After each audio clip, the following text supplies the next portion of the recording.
Olá, crianças! Nós estávamos falando na aula anterior sobre os órgãos vegetais, lembra?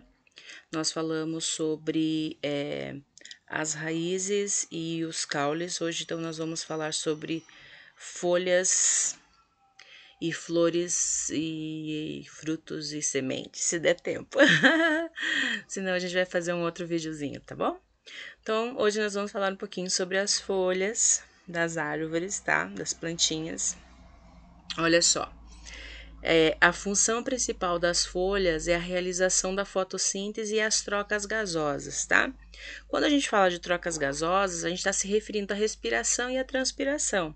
É quando as plantas vão trocar os gases da atmosfera com os gases que são produzidos dentro da folha, né? As estruturas que formam a folha são essas aqui, ó. Nós temos a bainha, que é essa folhinha pequenininha aqui. A estípula, que algumas plantas não têm a estípula, né?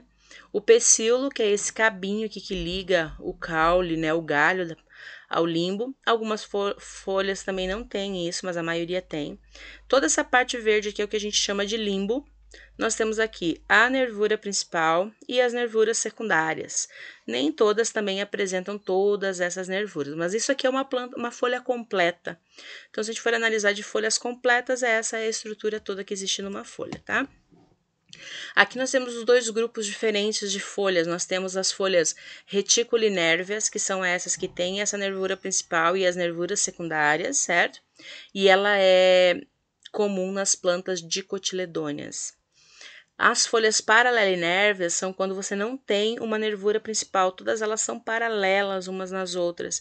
Então, essa aqui é comum nas monocotiledôneas, que são as gramíneas em geral, cana-de-açúcar, coqueiros, milho, né? São exemplos de monocotiledôneas. Algumas folhas elas sofrem adaptações para ajudar as plantas na polinização. Essas adaptações normalmente nós chamamos de brácteas. As brácteas, elas são folhas falsas, tá? Elas são folhas coloridas que perdem aquela característica verde, né? E acabam dando uma impressão de ser uma flor e na verdade elas não são flores. Então, olha só, aqui a gente tem o exemplo ao bico de papagaio. Essa parte toda vermelhinha aqui, ó, que nós temos aqui, isso aqui não são flores, são folhas, certo? As flores estão aqui no centro pequenininhas. Outro exemplo é o girassol, toda essa parte amarela em volta aqui que parecem lindas pétalas, não são pétalas, são brácteas, são folhas falsas, tá? As flores estão aqui no centro, imaginando como se aqui fosse o miolo da flor, mas na verdade não é. Essa aqui são as Três Marias. Essa parte toda rosa aqui também são folhas e as flores são pequenininhas aqui dentro. Então, são algumas adaptações que as folhas acabam sofrendo para ajudar na polinização. Outros tipos de modificações que temos são os espinhos. Aqui a gente tem uma cactácea, né, um cacto, e é cheio de espinho. Essa planta aqui é um cladódio. Lembra lá que a gente falou dos caules? Ela não tem folha. Então, os espinhos ajudam na diminuir a perda excessiva de água, né? Então, diminui essa perda de água. Os acúlios são os espinhos, semelhantes às espinhas. Os acúlios são comuns nas roseiras. E nós temos também as gavinhas, tá vendo esses anéisinhos aqui, né? É como se fosse um espiralzinho que são as gavinhas, que elas ajudam na sustentação das plantas que são trepadeiras. Isso tudo é modificação de folha, tá? Nós temos também as flores. A flor já é um órgão reprodutor, né?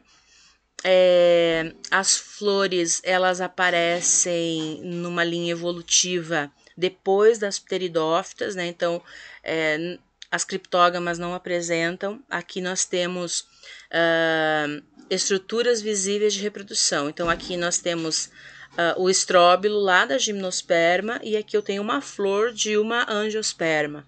Então, são os órgãos reprodutores visíveis. Essa aqui é uma flor completa, tá? Que apresenta todas as estruturas de uma flor. A maioria das flores, elas são hermafroditas, ou seja, apresentam tanto o sistema reprodutor feminino quanto o masculino na mesma flor, certo? Algumas plantas não apresentam isso, elas têm as flores macho e as flores fêmea, mas na grande maioria apresenta então a flor completa. Então, o que nós temos aqui? Olha só.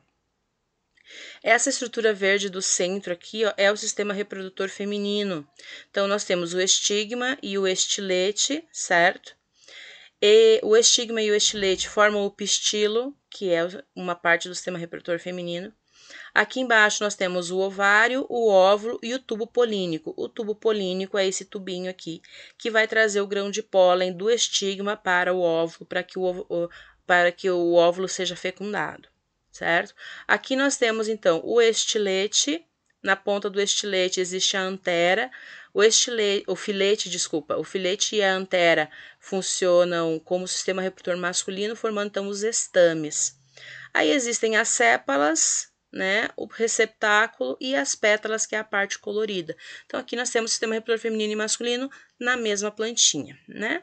Então, aqui eu coloquei a definição de cada uma dessas estruturas para ficar mais fácil, né?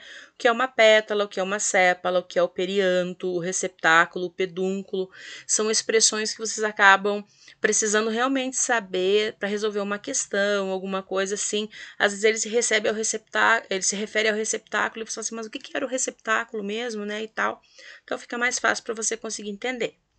Aqui nós temos então o estigma.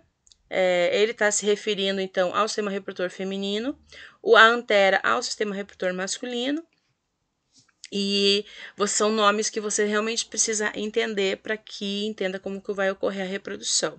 Então, aqui tem um esqueminha, olha só, o receptáculo está aqui embaixo, né, as sépalas, né, as pétalas, aqui o sistema reprodutor feminino no centro e o sistema reprodutor masculino em volta. O grão de pólen vai cair aqui no estigma, vai descer pelo tubo polínico até ocorrer a fecundação aqui no centro e vai dar origem, então, ao fruto e à semente, né?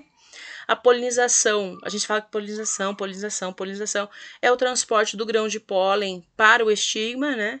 Então, alguns seres vivos tem essa função, né, de polinizar, principalmente as abelhas. Plantas que não conseguem fazer autopolinização dependem desses animais. Então, aqui tem uma abelhinha, né, cheia de grãozinhos de pólen. Quando ela entra na outra florzinha, ela vai lá e deixa lá os grãozinhos de pólen. Vai acontecer, então, a fecundação. A maioria das angiospermas, então, são flores que apresentam mais de uma florzinha no mesmo cacho, né, que é quando a gente chama de inflorescência. Então, a inflorescência, você tem um único pedúnculo, desse pedúnculo saem várias florzinhas, né? Então, aqui é quando a gente chama, então, de inflorescência. São vários tipos de inflorescências diferentes. Olha só, exemplos aqui de inflorescências. Que bonitinhas, né? As florzinhas. Adoro flor, gente. Adoro botânica. Então, aqui a gente tem um exemplo, a crotalária. Eu não sei que plantinha é essa aqui, mas achei ela tão bonitinha e coloquei ali. Isso aqui é uma flor de cebola. Já viram uma flor de cebola? Olha que bonitinho. Tem um único pedúnculo, várias florzinhas, né? Aqui a gente tem as hortênsias, né? Em geral. Então, são exemplos aqui de inflorescências, tá bom? Nesse vídeo a gente fica por aqui. No próximo a gente fala sobre frutos e sementes, tá bom? Até mais, cuidem-se!